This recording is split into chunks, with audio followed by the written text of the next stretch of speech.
바로 백종원 대표입니다. 7위 어떤 얘기가 기다리고 있을까요? 다 바꾸겠다. 의미심장합니다. 저희가 얼마 전에 저희 뉴스타편에서 백종원 대표 회사가 기획을 맡았었던 과거의 한 행사에서 이게 생고기, 날고기를 트럭 바닥에 그대로 방치해서 논란을 빚었던 소식을 제가 전해드린 바가 있었는데요.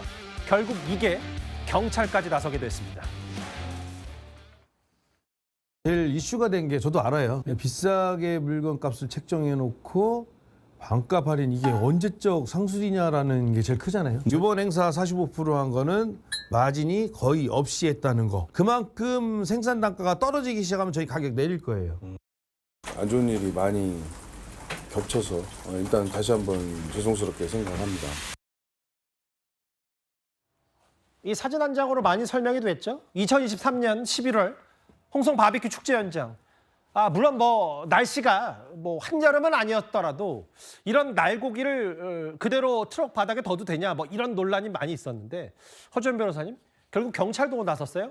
그렇습니다. 누군가가 국민신문고에 고발장을 접수를 하고 민원을 제기를 했다라고 합니다. 이게 축산물 위생관리법 위반 소지가 있어 보이는 상황이거든요. 그래서 지금 경찰도 내사에 착수한 상황이라고 하고 좀 더 구체적인 사실관계들과 혐의점이 어느 정도 소명이 된다고 하면 수사로 전환될 가능성도 상당히 높아 보인다는 생각이 듭니다.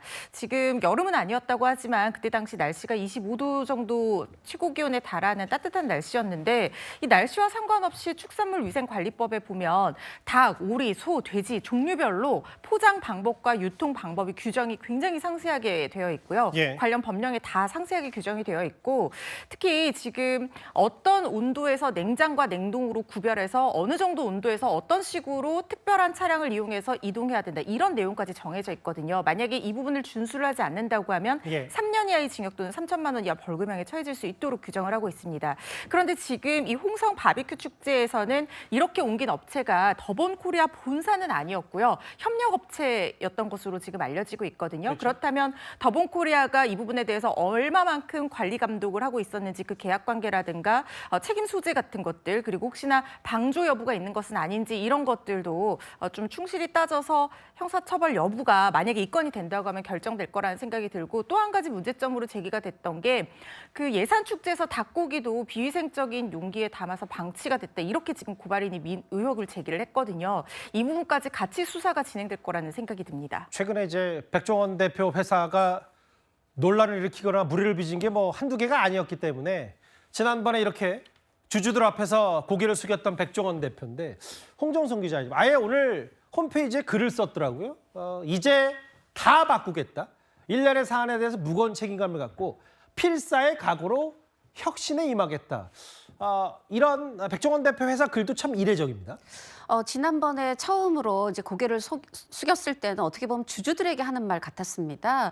사과의 의미가 컸는데 이번에는 선언적인 사과가 아니라 좀 더 구체적인 대책을 내놨습니다. 하나는 대표 직속으로 이 오너 리스크 관리하는 조직을 만드는데 이것이 어떤 현장에서의 조리 과정부터 이런 그 모든 과정에 대해서 전문가, 외부 전문가를 영입해서 그런 안전성이라든가 위생성을 강화하겠다는 게 하나고요.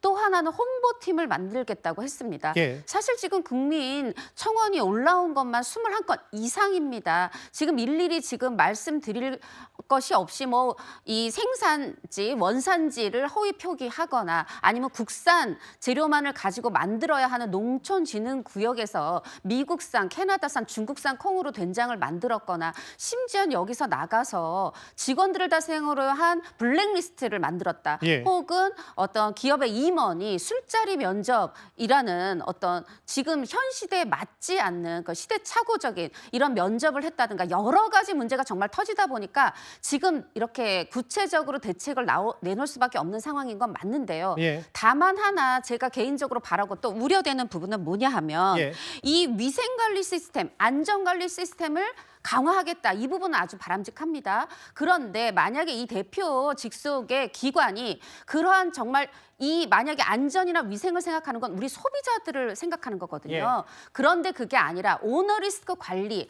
말하자면 홍보팀의 역할, 기사에 대응하고 이거 삭제해 주세요, 수정해 주세요 이런 것에 오히려 치중을 둔다면 이건 어떻게 보면 주가 관리 그리고 본인 회사 만을 위한 것이 됩니다. 저는 이참에 다 바꾸겠다고 하셨으니 지금 전 국민이 실망하고 있는 지점이 어디인지 알고 혹시나 지금 아직 배탈 났다 이런 문제 제기를 한 분이 없지만 예. 이런 위생에 철저히 어떤 그 관리를 강화해 주셨으면 감사하겠습니다. 그 백종원 대표 직속의 위기 관리 조직까지 신설하겠다는데 다음 화면 볼게요. 근데 이제 이게 단순히 이제 대표 직속의 어떤 기구를 만드는 것도 중요하지만 허주연 변호사님 근본적으로는 이게 문화발시 확장에 대한 여러 가지 그러니까 회사 규모가 그만큼 따라주지 못하는데 관리 감독 안 됐다 이런 근본적인 지적은 분명히 있는 것 같아요. 이 부분은 백종원 대표도 굉장히 귀담아 들어야 될 부분이라는 생각이 듭니다. 한 누리꾼이 백종원 대표의 작금의 상황에서 이렇게 표현을 했더라고요. 지금의 백종원 대표 모습을 보면 집안의 아내와 아이들에게는 소홀히 하면서 밖에 나가서 다른 가정에 신경 쓰는 가장의 모습을 보는 것 같다. 이렇게 얘기를 하더라고요. 왜냐하면 지금 백종원 대표의 더본 코리아 산하에 지금 총 25개의 브랜드가 있습니다. 그런데 직영점으로 운영되는 매장이요. 3,066개 매장 중에 25개밖에 없다는 거예요. 0.4%입니다. 물론 직영점으로 운영한다는 게 쉽지는 않고 설령 프랜차이즈 기업이라고 하더라도 충분한 관리와 감독이 이루어져야 되는 것은 당연하겠지만 예. 백종원 대표가 외부에 나가서 다른 업체들 그리고 시장 상인들 컨설팅을 해주는 동안 정작 내실을 기하지 못하고 속이 무너져 가고 있다는 것에 대해서 신경을 못 썼다는 그 누리꾼의 꼬집는 말이 지금 백종원 대표의 사업 경영 방식에 굉장히 저는 일침을 가하는 거라는 생각이 들거든요. 이제 다 바꾸겠다라고 했으니까 이런 부분들 좀 더 사력 있게 들여다봐야 되는 것이 아닌가 싶습니다. 알겠습니다. 다 바꾸겠다는 백종원 대표가 7위였고요.